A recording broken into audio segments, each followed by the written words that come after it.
Hey, good evening. This is going to be a crazy video, but really important topic. Adam Fitzgerald. I'm with Clint Russell of Liberty Lockdown podcast. I've been following Clint for some time. I love his channel, love his show. And with us today is Ed Brotherton, formerly We Are Change LA. Ed, I've interviewed you about the topic that we're going to be talking about today, the Second Amendment and gun regulation and the misconceptions behind it. Ed, Clint, how you guys doing, man? Good. Thank you for Well, having us. Yeah, for sure. I don't really usually talk anything outside, and I'm so boring when it comes to this. But I think this topic sorely is misrepresented by not just the public, but by the press and by the establishment left. Now, again, I have to repeat, I'm not coming at this from any biased worldview. I don't vote. I don't care about the left and right. I'm actually would be called an extremist. And by the federal government, I'm a terrorist because I'm for the dissolution of the federal government in replacing of one that actually works for the people. And Clint is similar mindset, and Ed, I think, maybe agrees with me and whatnot. But we're going to talk about the misconception of the Second Amendment and why this is so huge. But before that, I want to share a screenshot of a tweet that Clint and a former JAG lawyer named Pam Keith had this afternoon. Now, I did a video about this, but that really pales in comparison to what was going on between us. So what I'm going to do is basically just share the screen to show you. This is the screenshot of the conversation.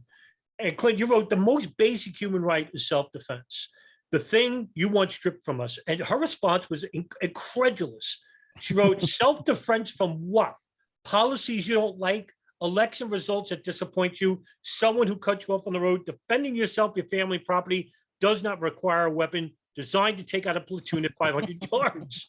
Only trembling cowards need that. And then you wrote, are you familiar at all with the history of the 20th century? Because if so, I need not reply further. My video was based just on that response, which was absolutely true, by the way. If you haven't watched the video, go ahead, but I ramble on. Anyway, she wrote this: you're not smarter or more knowledgeable than me. You're more afraid. The problem is the thing you are actually afraid of, my knowledge and my smarts, boy, she gets right to the point, doesn't actually get fixed with an AR-15. The think actually is terrifying you. Losing your sense of superiority is happening. So I just want to. It's a beautiful sentence. I just want to take it from there. the think, Right. I just want to take it from there. Clint, fill us in. What led to this conversation? And Ed, I'll let you respond. And go. Sure. I was just coming to the defense of Maj Touré, who's a buddy of mine. She was dragging him for something nonsensical. It's talking about his calf muscles or something. And I just hopped in there with like, she said something to the effect of like, there was a perfect lead in. God damn it, I can't remember. Anyways, there was a perfect lead in for me to say what I said. It wasn't like completely out of the blue. I didn't expect her to engage. I think she ran for Congress or Senate in Florida a while ago. I could be mistaken, but she definitely ran for office.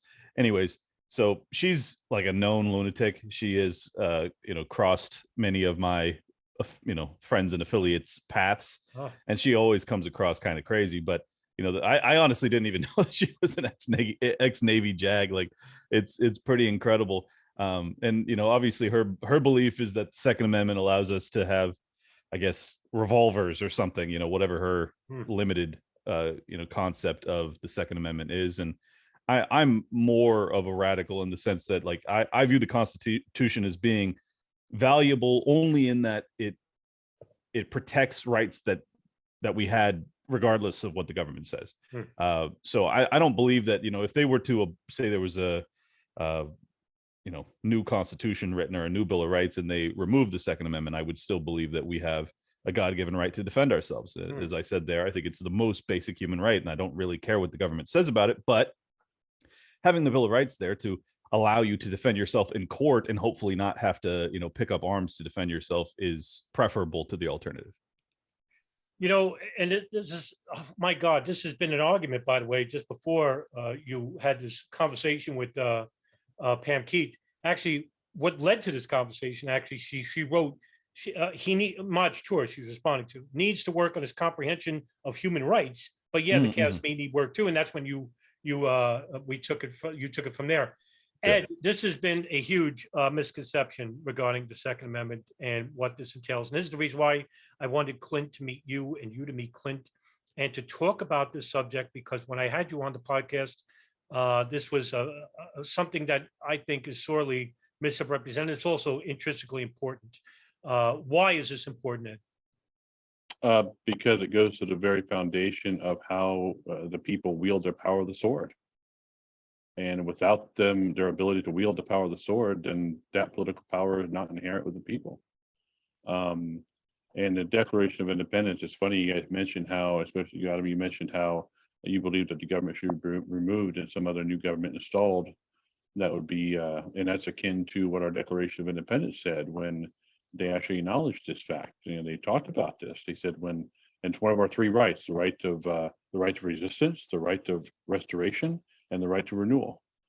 And so we have the right to resist bad government, got the right to renew bad government, and we got the right to restore bad government. So in the Declaration, we've tried renewing. Yeah, and the Declaration of Independence tells us that when government becomes despotic and tyrannical, that we have not only a right, but we have a duty to remove such government and install new governments for our future security. So the question though becomes, how do you do it? And this is a big $1 million question nobody really thinks about, because it's not practical to think that we can do this all on our own individual capacity.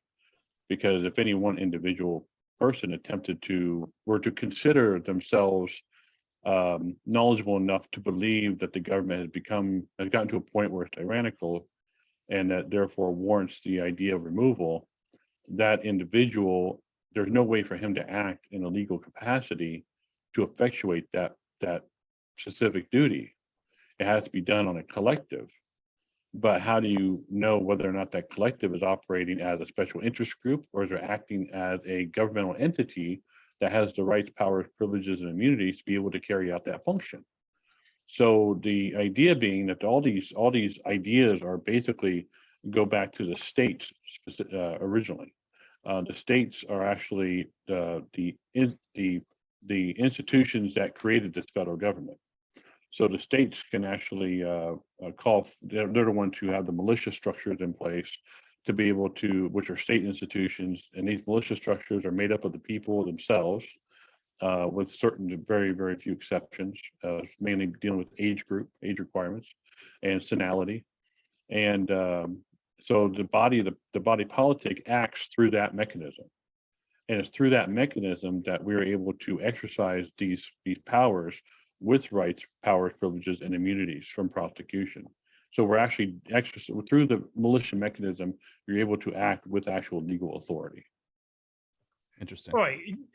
Interestingly enough, Ed, we have had such a huge heated argument in the political spectrum regarding the Second Amendment, more than any other amendment of all. And it's basically the foundation of what Clint was talking about, the preservation of defense for this country. And this is why I made that video, is that Clint said it right in the tweet, that if you need a history lesson of what's going on in the 20th century, then the argument is over, right? Mm-hmm. And that's why I made that primitive video of mine through Movie Maker, by the way. And I basically tried to tell her, in a sense, that the reason why I think the public needs these weapons is basically to defend ourselves from a tyrannical government, just like what the founding fathers did regarding that Second Amendment. Why would they write it? I mean, wouldn't they know anything about the tyranny itself?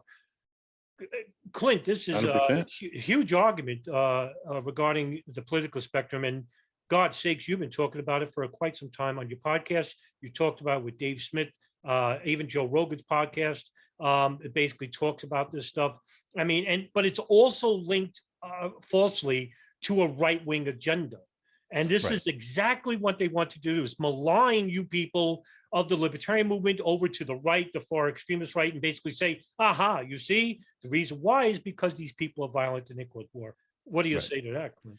Well, I also think it's funny that it's being categorized as a right-wing belief when I believe it was Marx who said that, the people should be armed too. So this is not this is not strictly a right-wing thing. This is usually an anti-authoritarian thing where you believe that you have a right to defense, and you realize that giving, the monopoly on violence to an all-powerful state ultimately ends in tragedy. And I think that we are unfortunately very close to that point. And, as I said to Pam, if you look at the history of the 20th century, you just see a litany of examples of why personal defense, individual defense, and then also collective defense against the government is mandatory. And my belief is that the red line has to be at gun confiscation, because once you are disarmed, you're North Korea. You just don't have the option to fight back at that point, because you're just so outmanned and outgunned. No pun intended, or pun intended, I guess. Yeah. And you can't win at that point. So as much as I'm a peaceful person, and I will do everything in my power to take the peaceful path to remedy what I see as problems in our society and our world, ultimately, I'm just not willing to be disarmed. And I think that this debate, as far as I'm concerned, especially after COVID, the willingness to lock us in our houses, to close our businesses, to close our churches, all these other things that, were tyrannical maneuvers that I would have never expected to be even attempted against the American people, much less accepted by a huge swath of the American people. Yeah, you're never going to take my guns after that. It's interesting. You touched on something very important, because you mentioned that all the problems we've had throughout the 20th century, and does it now look like we need to make some sort of move to remove this tyrannical system that we have? And even the Declaration of Independence went further in stating that when determining these sort of things, that you can't do it for just any light or transient cause, and that meaning that a light cause is something that really doesn't have any broad significance. It might be impacting you personally, some issue, or some sort of tyranny being imposed on you as a person, but it may not be been imposed broadly across the broad spectrum. So that wouldn't be something that would justify the removal of the entire government and installing a new one. The transient cause is something that where something that would be resolved over a period of time. So this is likely to resolve itself. Right. Sort of it's transient. So but when you look at the problems we're facing today, the question you have to ask then is it a light cause, and is it a transient cause? Right. Or is it And intractable? Yes, exactly. So then when you look at that, then it's like, okay, what do we do now? It's like, what's the mechanism? And what Pam seems to not realize with respect to weapons of war is that Article 1, Section 8, Clause 16 actually requires weapons of war to a certain degree. Right. Because it says that Congress shall organize, arm, and discipline the militia, reserving to the states the appointment of the officers and training the militia based on the discipline prescribed by Congress. But Article 1, Section 8, Clause 15 says that Congress shall call forth the militia to do three things: execute the laws of the Union. When have you ever seen that, by the way? Suppress insurrections, and that's been dealt with by the National Guard these days. And the third one, the critical one, repel invasion. The first one's a police function, second one's a police function, third one's a military function. So if you got to have that third one, and Congress is required to arm you to perform those three functions, then wouldn't not logically conclude that you need a weapon system suitable to carry out those powers? Right. And Absolutely. a weapon system comparable to whatever the invading force might be. That's too. absolutely, 100% correct. So Pam is absolutely wrong with respect to that. And that's the actual answer in the Constitution. And she should know better with respect to her law degree and being an attorney. Maybe it's That's because, Ed and Clint, that she basically doesn't think the U.S. military would engage in an act of tyranny against the American civilians. Now, mind you, that you'll have a wide agreement within the military to say, hey, when we're not going to be shooting against our citizenry. At the other end of that argument, too, the flip side of that coin is that I'm pretty sure they said the same thing regarding, say, Iraqis overseas, but we killed 1 million people based on a lie regarding that. I'm just using that as an example. Now, Right. Of course, it's a foreign nation, it's a foreign enemy, and they're reacting on their emotions after the events of September 11th, 2001. What would be needed to carry out a scenario where the military would engage in an insurrection of used force against the American populace, what scenarios you think would need to happen? And I'd like to hear the answer from both of you. Yeah, I mean, I would start with, a major domestic extremist terrorist attack Hmm. would probably be a catalyst for them to start to label, categorize, and then persecute, certain groups of people, be it Republicans, be it libertarians, whatever. I think that that's probable. That would be one of the dominoes necessary to get the military to do it. I think that they're already laying the groundwork when it comes to vaccine mandates in the military. They've already purged many of the free thinkers from the military. Also, the gender ideology stuff that they're propagating, the critical race theory stuff that they're propagating in the military, which many military people do not appreciate and do not like, and many of them are not re-upping. In fact, we have, like record low, at least in recent history, recruitment rates. I think this is all part of them kind of doing a purity purge, or an allegiance to the whatever agenda they're pushing purge. So I think that those things are what give me so much pause. Like I agree that it's unlikely that the American military would ever turn against the American people, but it's not outside the realm of possibility. And it given the incredible propaganda capacity of this current regime, I think that it can happen, in our lifetimes, and that I can't believe I'm saying it, but I honestly Hmm. believe it. Ed, is Well- that something that you would entertain? I mean, I would caveat that with the fact that if the government intends to use the military against the human population, the U.S. population, for whatever reason that might be, they could take the catalyst. So there's a lot of problems with that from just a legal and constitutional standpoint, and it really will actually set them up for a huge problem, because if you're going to, because constitutionally speaking, if they're going to be using the military against the U.S. citizens, that means there has to be some lawful or law that they're trying to execute, and the people are not buying it, so they're not following it. So you call in the military and force them to comply. The problem is that what institution is required under the Constitution to execute the laws? The militia of the several states. Now, so where does it say that Congress can call forth the military to do that? It doesn't.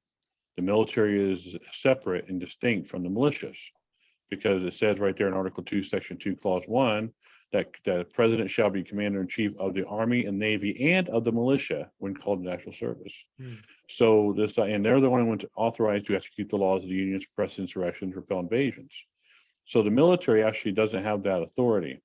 Now, with respect to national defense and things of that nature, Can I absolutely. point something out real quick? Because I just Sure. want to ask you a question.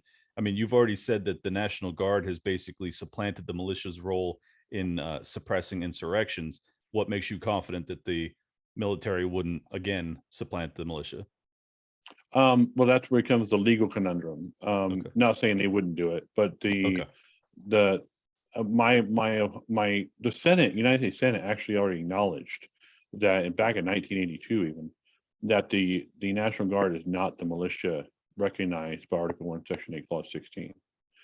So there's already a recognition by the federal government that these National Guards are not militias, and they're actually derive their authority under Article 1, Section 10, Clause 3, which says no state shall maintain ships and troops and ships of war in times of peace without the consent of Congress. So then Charles Dick and Senator Elihu Root ended up passing the Dick Act in 1903, which is what actually created the National Guard, along with the subsequent amendments in 1916 with the National National Defense Act 1913, or yeah, one of those two. 1916, sorry. So so you have but then what happened was in the first sentence of the act, if you read 10 USC section 3 or 211 or 311, and now I think it's section 246. I think they changed it at some point. It says right there in the first sentence that the militia of the United States shall consist of, and then it tells you about the National Guard, members of the National Guard, blah, blah, blah. It breaks down the militia into two categories: organized militia and unorganized militia.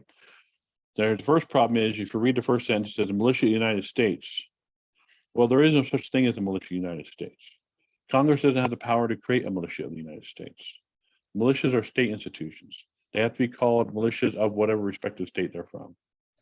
So this was a bait and switch sort of obfuscation to confuse people as to the nature of the National Guard, making people believe it was really the militia when really it wasn't. So this idea of the militia of the United States is absolutely ridiculous, and there is no legal or constitutional authority that exists for the Congress to make the militia, create a militia. They do have the authority to raise and four armies under Article 1, Section 8, Clause 12. Or Section 9, Clause 12, or Section 8, Clause 12, one of those two. And so that's where their authority comes from. But so when they actually created the National Guard, that was under the authority of Article 1, Section 10, Clause 3, and allows the states to maintain ships and troops of war in times of peace with the consent of Congress with the DIC Act, giving the states that permission, and thereby we have state National Guards. And there, another reason you can tell the distinction is because National Guards can deploy overseas. Militias are strictly domestic. They can't deploy overseas. They're also, National Guard is also a voluntary organization. Militias are not voluntary. They're a mandatory service. You have to participate in militias, which is a beautiful thing in my view, because that means that any issue politically that we're having issues with or trying to deal with, the militias have set up in the past committees to deal with a lot of political issues. And you can do the same thing in present time, where if you were to revitalize states to revitalize their state militias, the militias would have committees set up to deal with all sorts of various issues, such as COVID, the monetary system, taxation, blah, blah, blah. They would identify the tyranny that's out there in society and then form a committee to go, what's going on here? And then they would be able to parse the issues out, utilizing the state's resources, their legal experts, their laws, their governors, their legislators, and then together with the people involvement are able to then determine whether or not this law passed by this legislature or this law passed by this Congress this sort of draconian regulation being imposed on these people, are these things constitutional? Because at some point, Congress is going to call forth the militia to execute that law. And we have to, as a militia, have to be able to be knowledgeable enough to understand if the law is actually constitutional or not. Because then we have the power to execute. If it's not constitutional, then we have to execute the Constitution itself, which is a law. So we have an obligation to execute the Constitution as well. So if the Congress ever passes a law that is draconian and they call forth the militia to execute it, it is our duty to say, hold on a second, this law is unconstitutional.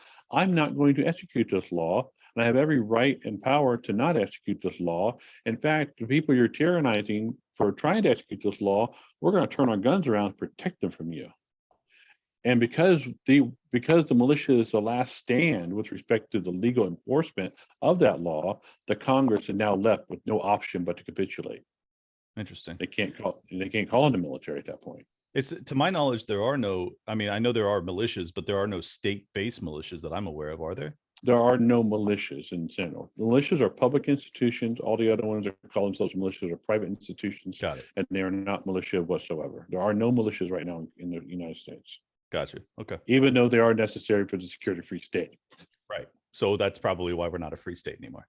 That's correct. Yeah. True. And that was that started on March 2nd, 1867 with the Army Appropriations Act, Section 6, where after the Civil War, the southern states who were considered in a rebellion, they refused to ratify the 14th Amendment, and the Congress, the Radical Republicans at the time, proposed a law called the Reconstruction Act, the first one, and that act created 5 military districts and also required that before the southern states can have representation in Congress, they have to ratify the 14th Amendment, which is a complete violation of the Constitution, because of whether or not they ratify an amendment, it's completely up to them. It's their prerogative. Right. And they exercise that prerogative when they refuse to do so. But it wasn't until that refusal did they actually start passing that law to mandate that they pass it. which is unconstitutional. But what they did was, in order to make sure it happened, they created 5 military districts in that act, sent in the military, removed those governors and those governments by force by the military, installed provisional governments, and then those provisional governments then ratified the 14th Amendment, and then it got considered now part of the Constitution, and then they were allowed to have representation back in Congress. The funny thing is that they were actually able to ratify the 13th Amendment just fine in 1865, 2 years previously. So they were considered part of the Union, no longer in rebellion at that time. So why did they all of a sudden become in rebellion in 1867? The other key thing to take away from that, on the very same day they passed that Reconstruction Act on March 2nd, 1867, is when they passed the Army Appropriations Act, Section 6, which disbanded Congress, disbanding all those state militias. Completely unconstitutional. It's like saying the state of California shall hereby be disbanded. That's like removing the governor. It's like removing some state. That's a state issue. It's not a matter for Congress. So those southern states lost their militias and lost their right to suffrage, and it's been hell ever since. I think with people like Pam Keith, I think her insistence with Clint was that she can't see a standing military, a U.S. military, go against its own citizens in this fashion, and I think it's incredulous. And also at the same time, she likens Clint, she assumes Clint's political position, claiming that she didn't say it outright, but she inserted on it that, oh, this is a right-wing position he's holding.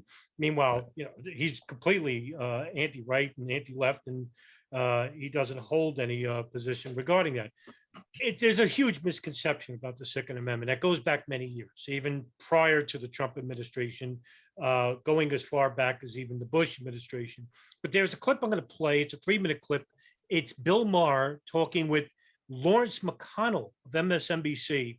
What I'm going to do is I'm just going to play the clip. I want to hear your opinions about it, because this is exactly what Pam Keith was talking about today, and it reminded me of this clip.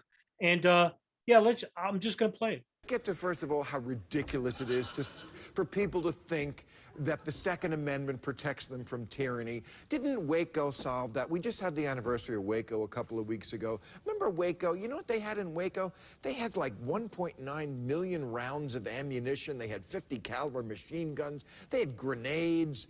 What did the government have? Everything else. The winner and still champion, the United States government, thinking the Second Amendment can protect you from tyranny.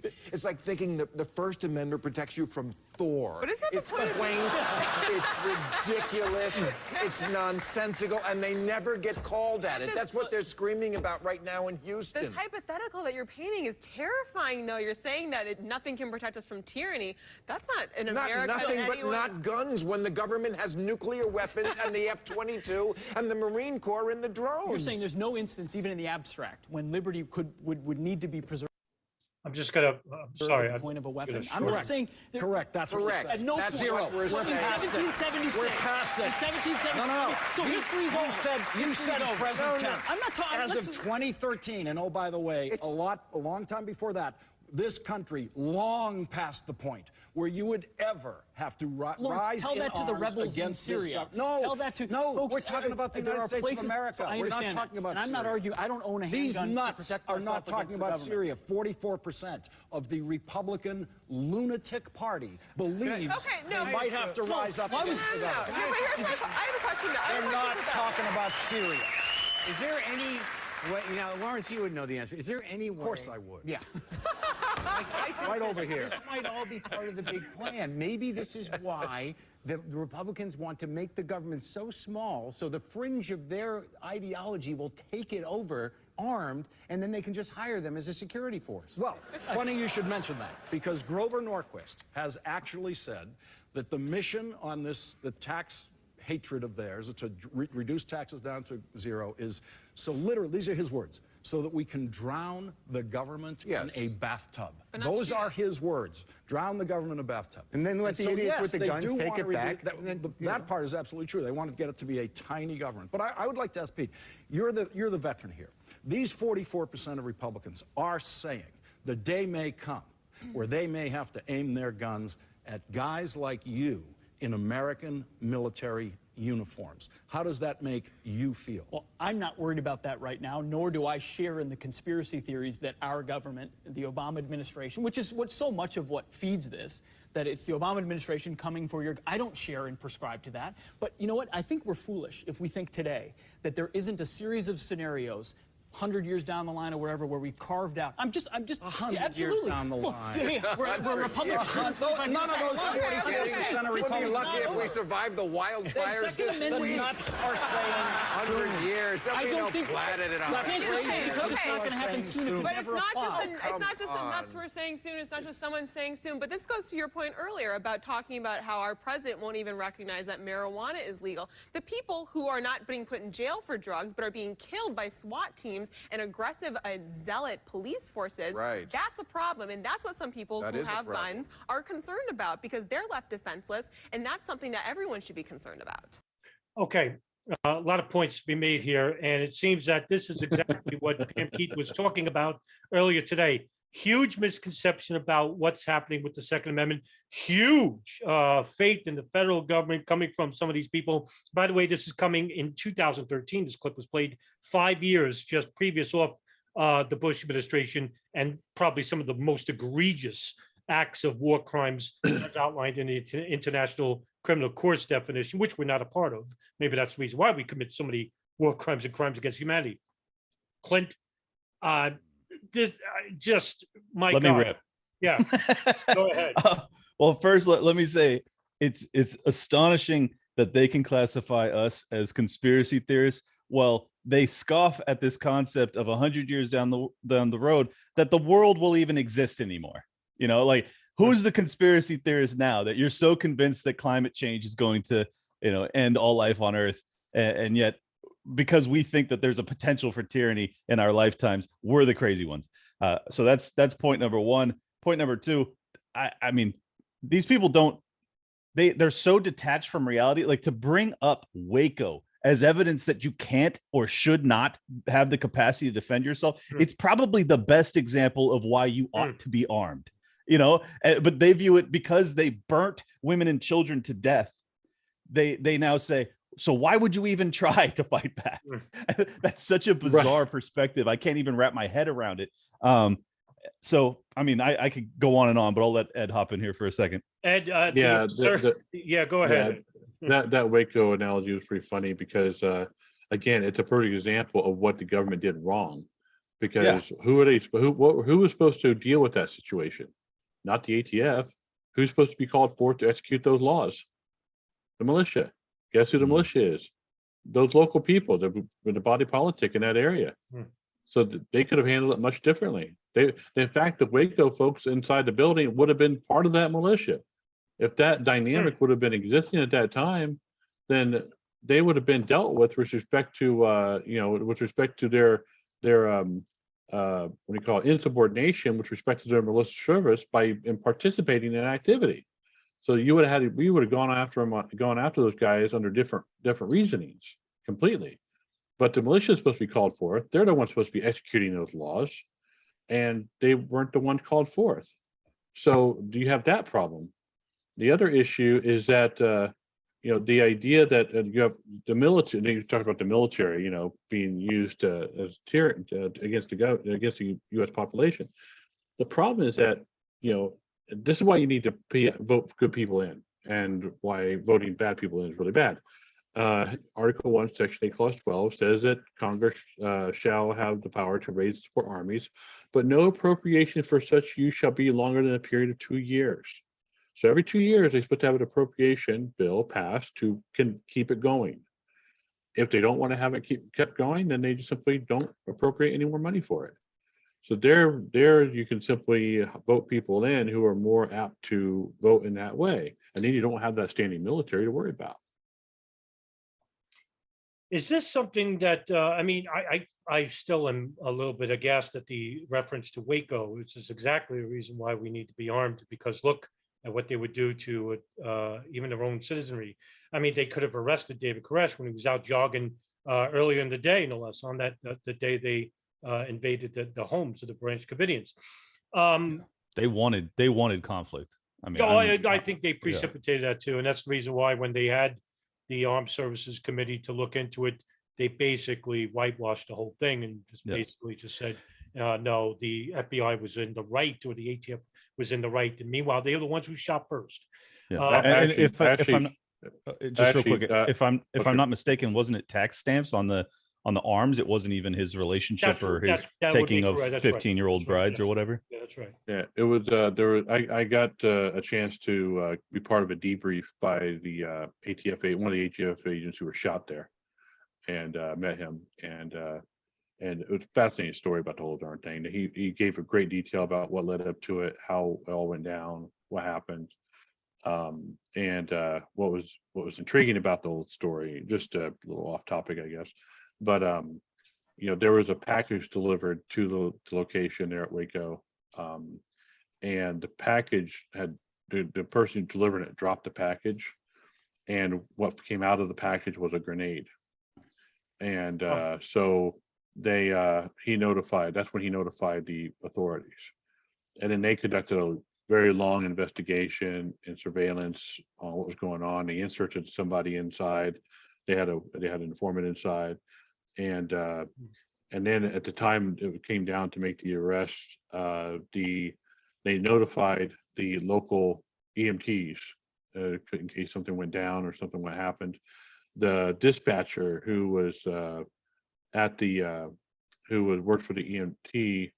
Oh no, I remember what it was. It was I remember what it was.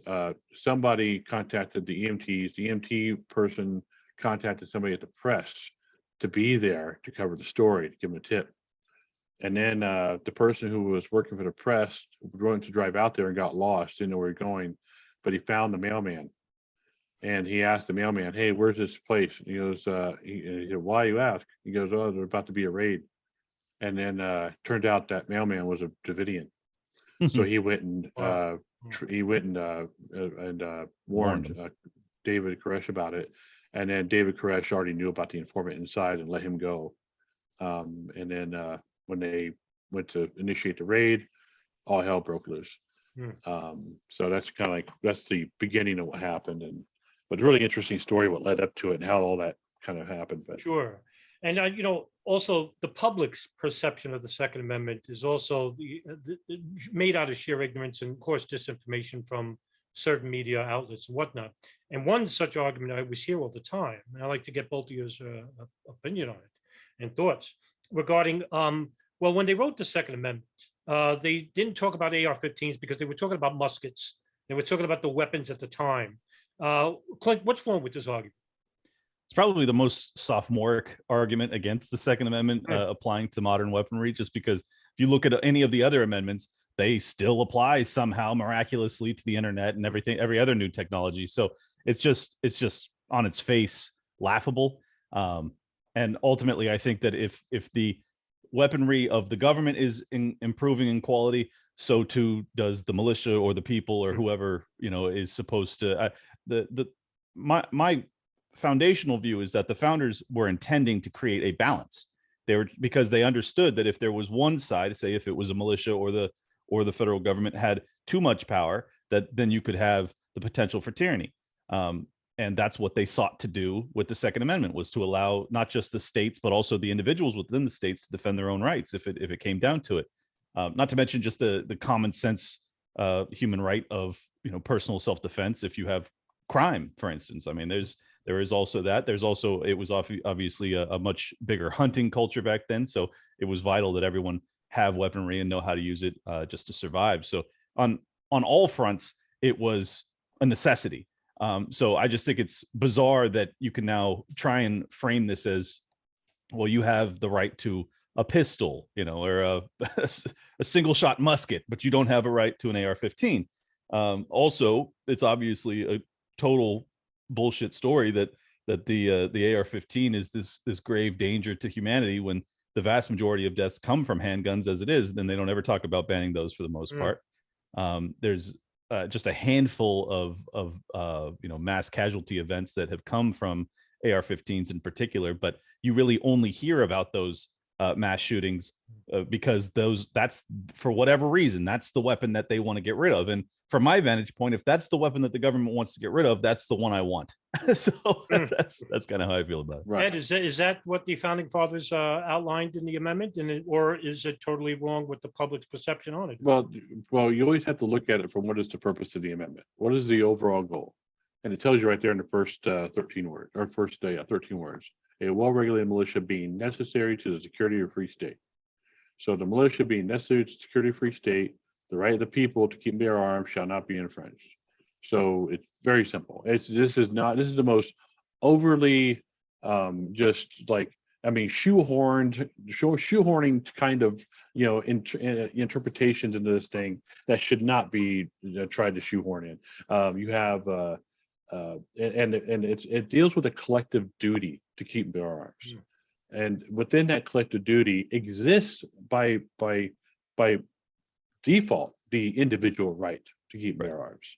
But the founders never talked about specifically the right to keep and bear arms in any statutes, because the collective duty already covers it. And it was self-evident. You don't have to, it's duh. Of course you have a right to keep bear arms to defend yourself. Duh. It wasn't something that had to be written into our Constitution. It's something, but the free. I wish they had anyways. Yes, yeah, but it's infused within our collective duty. Now, the other thing too is that you have Congress is, because they're required to organize, arm, and train the militia. That means they have the requirement to organize, arm, and train the people, because the people compose the militia.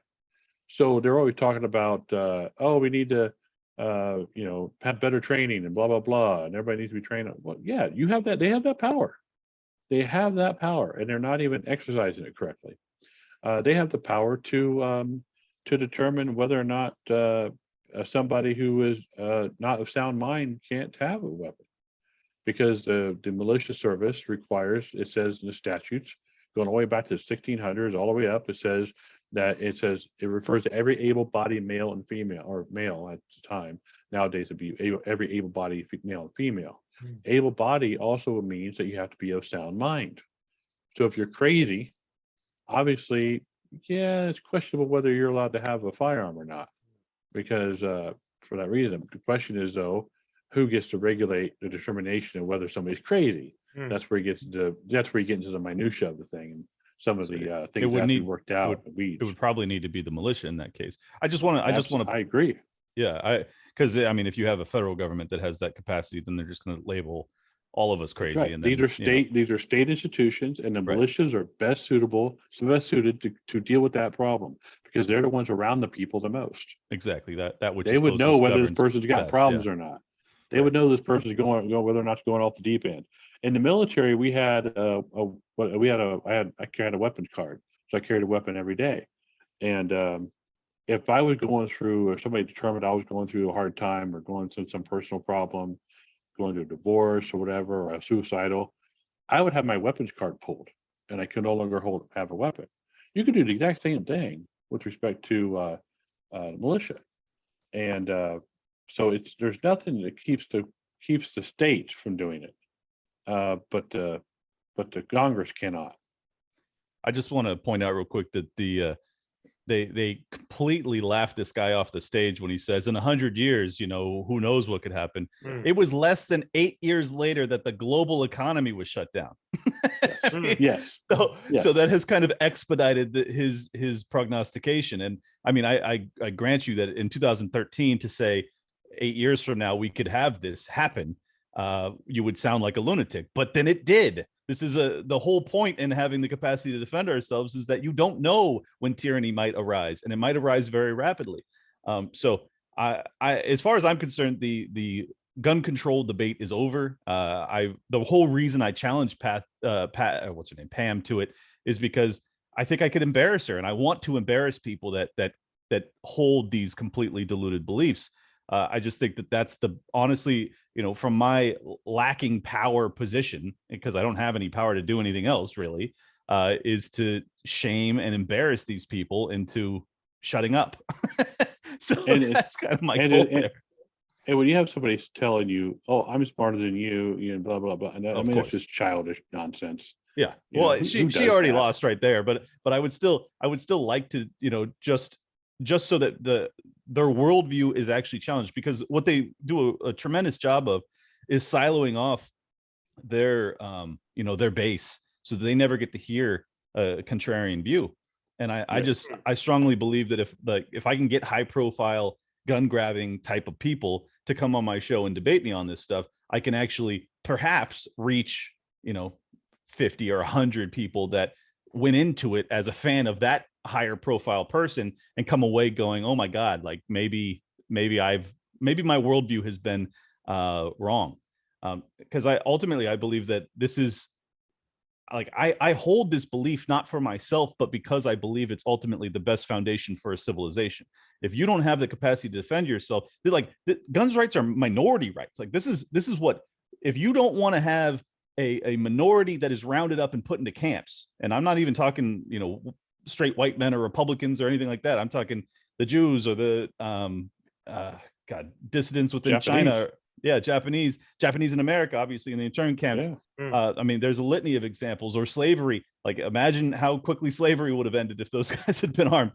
So there's just a real inability to suppress the minority when you have equal distribution of the utilization of self-defense. So it's fascinating when you see a Black woman, a double minority, argue for her subjugation. I just think it's a fascinating thing. The Battle of Athens is a perfect example too. I don't know if you know about that. Oh yeah, it's a great one. That leads into a question I was going to ask you until near the end, but I might as well. Look, Clint, you read right into it. Was that discourse? We don't want to be an echo chamber. What we want is real discourse between the divisive political lines. And I mean, I'm 52 and I've never seen the country so more politically divided than it is now, than even at any point. So we don't want to reach people that already agree with us. What we want to do is try to reach people that have this misconception or completely disagree with the idea of having an armed public. So Clint, and I'll add afterwards. Well, Clint, first you.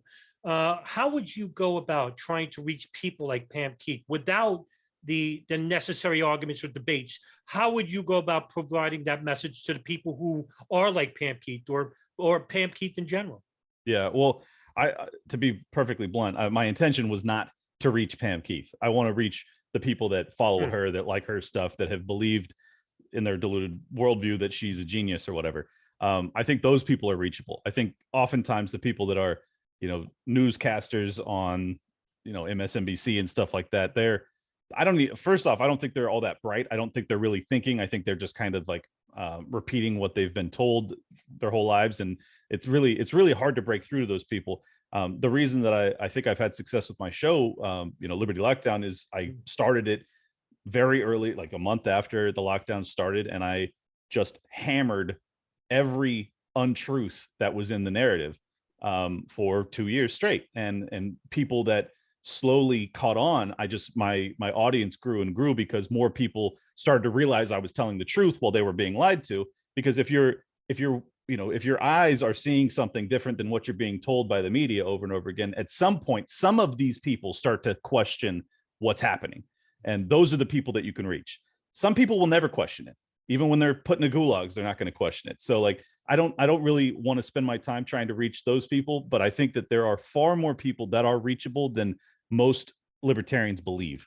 They tend to have a very black-pilled worldview that, like, well, if people haven't risen up by now, it's never going to happen, and I just reject that framing. I think that as the economy or the economic destruction that comes from the insane policies of lockdowns starts to really hit, more and more people will start to wake up, because ultimately, when you can't eat, you start to actually pay attention. So that's kind of a dark worldview, but at the same time, I think that sometimes, if you're in a comfort zone, you're just not open to new information. So during times of tumult, that you get people to listen. A good example is Ron Paul's 2008 presidential campaign. He's right in the teeth of the the Great Recession, and he's able to reach a lot of people. And in 2012, we're just barely coming out of that recession. Once again, he makes a huge push. This is why I'm such a huge advocate for Dave Smith running for president, because even though I don't believe he'll win, I think that it's just a massive opportunity to reach more of those dissidents that have started to question the narrative that they've been fed, particularly with the public schooling. It's just very hard to break through to people, but it's only a matter of time. And it's only a matter of, quantity of lies before, a huge percentage of the population will start to go, okay, I'm going to look elsewhere for information. And I hope that people like us can be that information for them. Ed, is that the same framework that you would reach people? Would you reach it differently? I would reach it differently, because what I would, although I don't disagree with what his approach at all. I think there's a multifaceted, multi-layered approach to it. But one of the biggest things I would focus on is once we acknowledge that and which the government already has, acknowledged that the militias of the several states have been transmogrified, and the National Guard is not the state's militias, that creates a void, a constitutional void that has to be filled, which means the states would then have to revitalize their state militias once that acknowledgement is actually acknowledged by the various states. How And could we once go about happens, that? I'm sorry, but just well, at some point, if you could tell us, I'd appreciate it. Sure. Oh, no worries. Well, I would say that this is one of those things that has to be dealt with politically with each state. And I think if like, for example, in Los Angeles, we have, it's called neighborhood councils.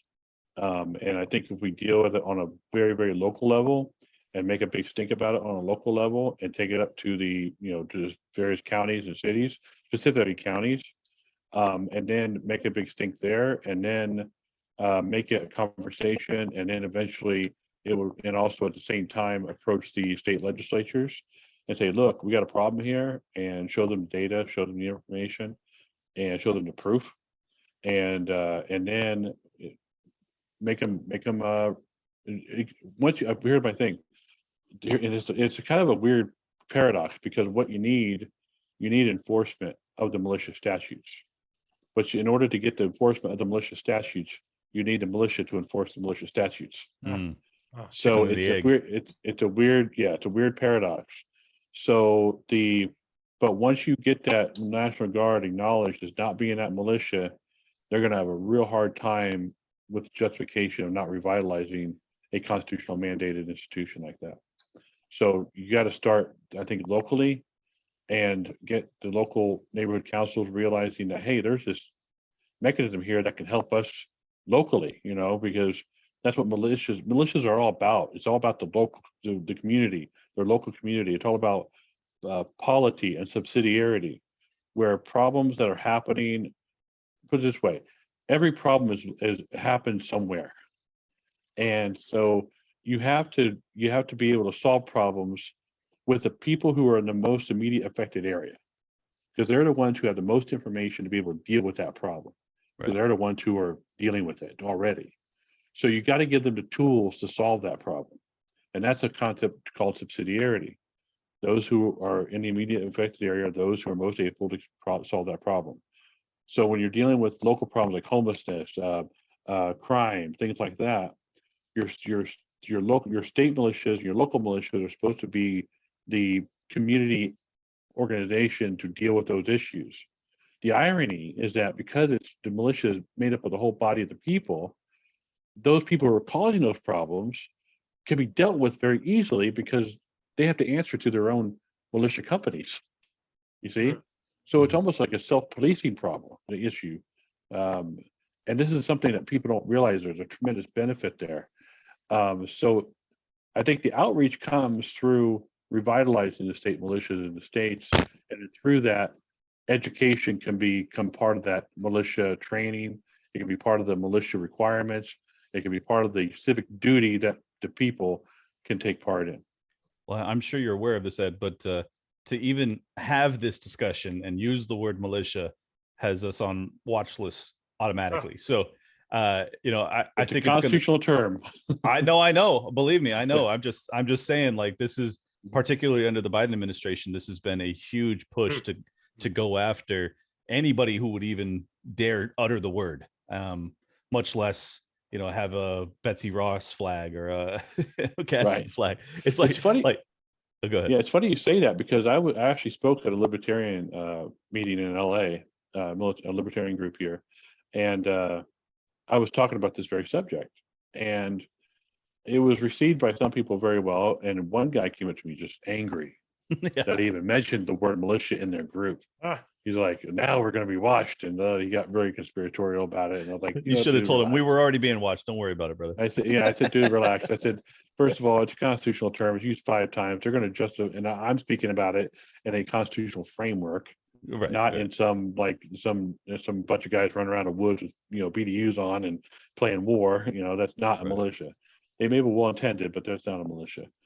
And Well, I just wanted to add too. I mean, I think this is a really good example of why, say, border control agents are so worthless, because it's like you're having the federal level try and remedy what ought to be handled by a state militia in Texas, or the state militia in California or Arizona or whatever other border states yep, there are. Congress And- Congress can call forth those institutions to execute Yeah. those laws.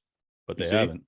Well, I Yeah. guess those institutions don't exist, so they would have to create them and then call That's them right. forth. But yeah, And then they fall under the federal government. You see how that works? Mhm. So there's no more answering to the people. Mm. It's frustrating. Yeah, Very yeah. frustrating. Well, I would imagine it's even more frustrating for Texans, because they're the ones that want to yeah? stop this. Californians are less concerned with it, but Texans are very much like, hey, this is a huge problem. We have, I don't know, it's last I heard it was over 100,000 people or 200,000 people a month that were flying across their border. It's just Right. incredible. Yeah. now, let me just throw the Bill Maher argument right in your face and Please. just say, okay, hey, listen, all right, well, the public can have all these arms that the military has. Well, are you actually going to defeat the military, arm to arm, combat to combat? Clint, what would be your answer to that? Laughs in Taliban. I mean, that would be my answer. Yeah. Obviously, as I've said a thousand times, I have no interest in war. The reason that you want to have a fearsome appearance is so that hopefully you can avoid it. Kind of the Winston Churchill carry a big stick type line. Like, I think at this point we just look like sheep, or lamb. Like, it's just they can slaughter us whenever they want. And at this point, unfortunately, especially, I got to bring this up, but if you've heard John Brennan talk about dissident right-wing groups in this country, if you've heard General Michael Hayden say that Republicans are the most dangerous political group he has seen in his career, and he has witnessed ISIS, for God's sakes.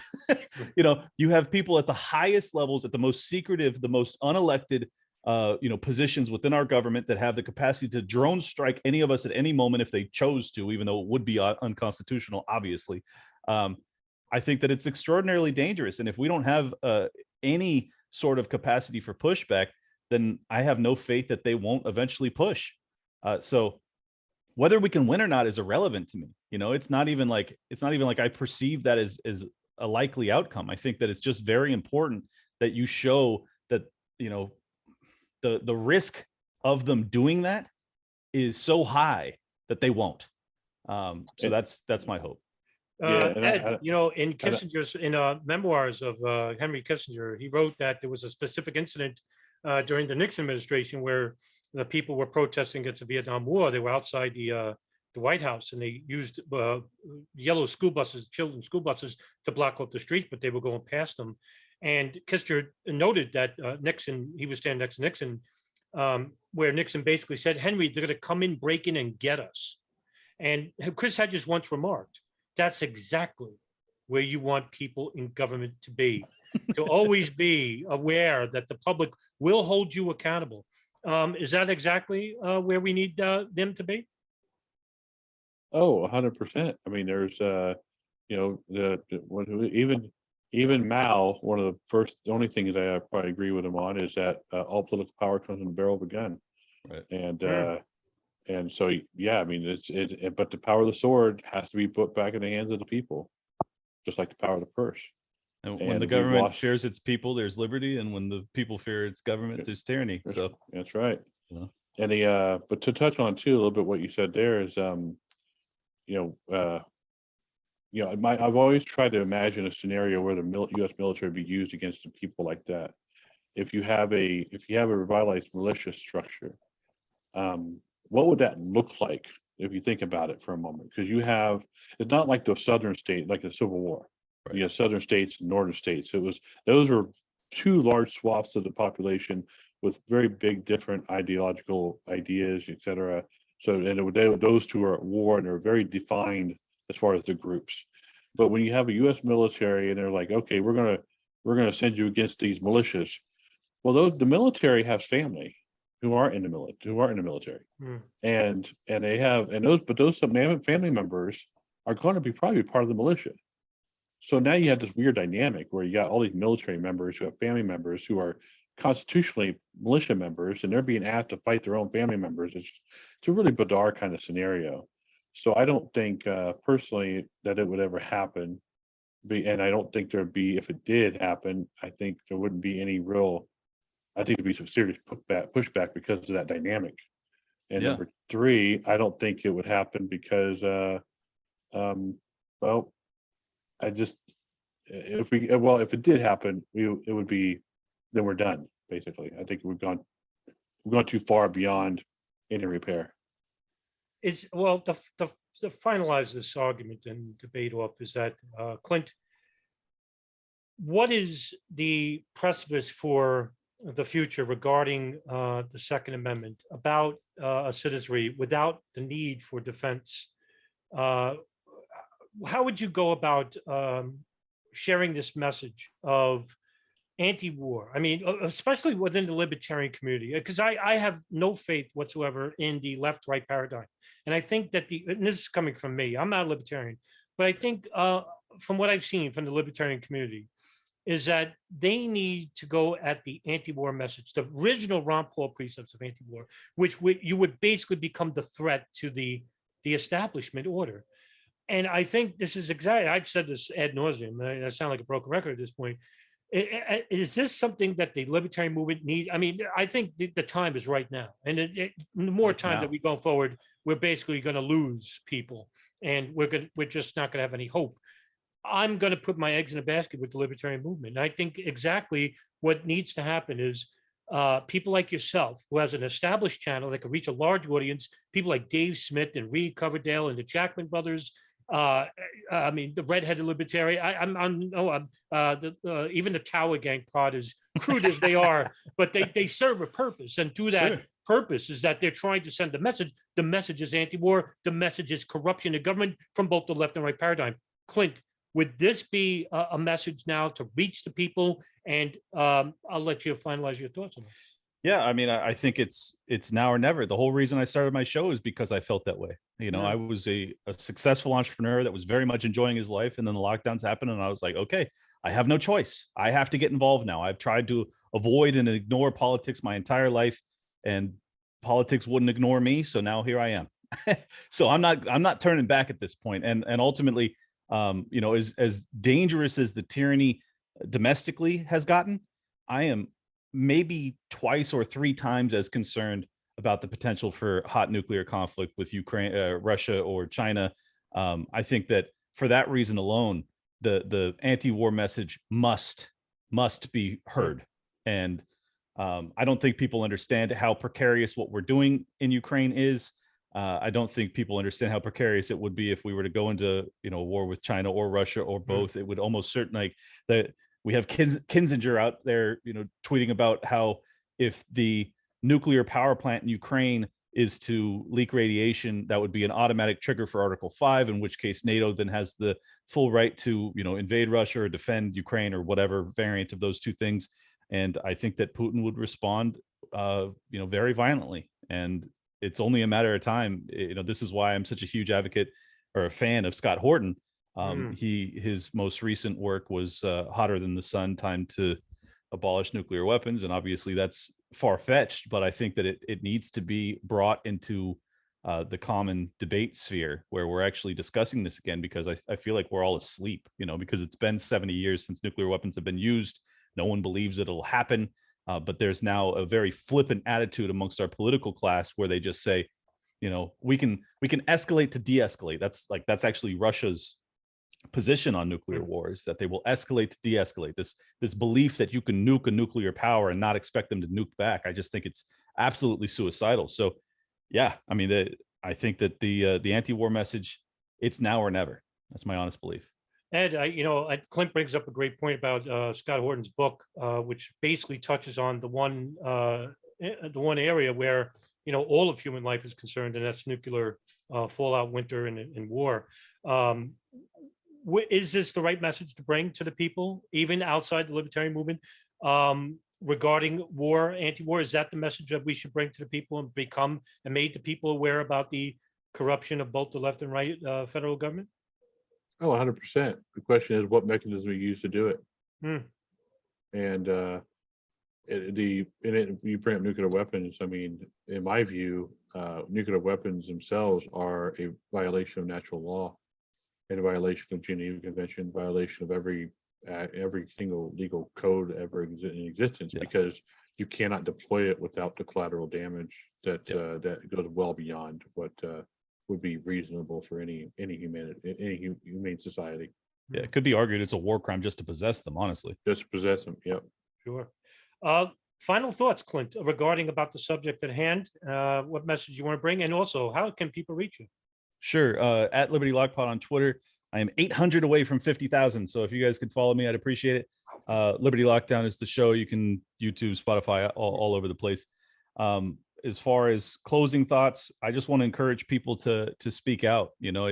There's this belief that we're far outnumbered. And I feel that it's a misperception of reality because so many people have been cowed into silence. And if you're willing to speak out, you will find more and more people that agree with you, that have been silently suffering right alongside you, probably at your work right now. You look over at that other cubicle and you could see them, and they'll give you that knowing look like, wait, are you one of my people?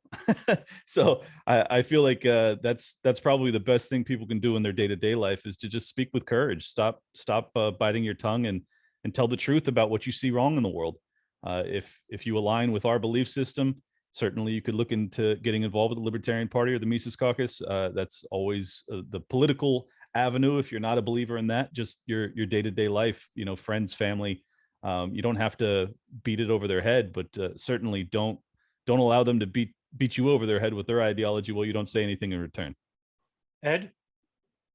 I don't have a Twitter. Well, I do have a Twitter. I never use it. I have a regular Facebook account. I'm not all that to public as far as like how to reach me. I don't have a podcast, nothing like that. But you can reach me through, just reach me through Facebook and my name, Ed Brotherton. Mises Caucus you mentioned. Yeah. Through Mises.org. Is that based on the Ludwig von Mises Institute sort of political philosophy? Yeah, economic philosophy. It's not affiliated with the Mises Institute, but it is basically those people. That philosophy. Okay. Yeah, it's really just the millennial variant of the Ron Paul revolution. That's really what it is. Excellent. Right on. Yeah. I'll end it on a quote by Jim Morrison on the song called 5-1 for those oldies out there. They got the guns, but we got the numbers. And that's exactly right. And one thing that the federal government doesn't want you ever at any point is to unify without any preconceived biases and look at each other as if you're the enemy. Remember, they always want you divided and never united. And they want you always distracted, whether it's through entertainment, whether it's through pointless, superficial arguments about sexism and religion. Because the one thing that they never want is a focus on the real problems, which are originating out of the White House, originating out of the Pentagon, originating out of foreign lobbyists from Israel and Saudi Arabia and other foreign interests that don't have the interests of not just Americans, but to the world in kind.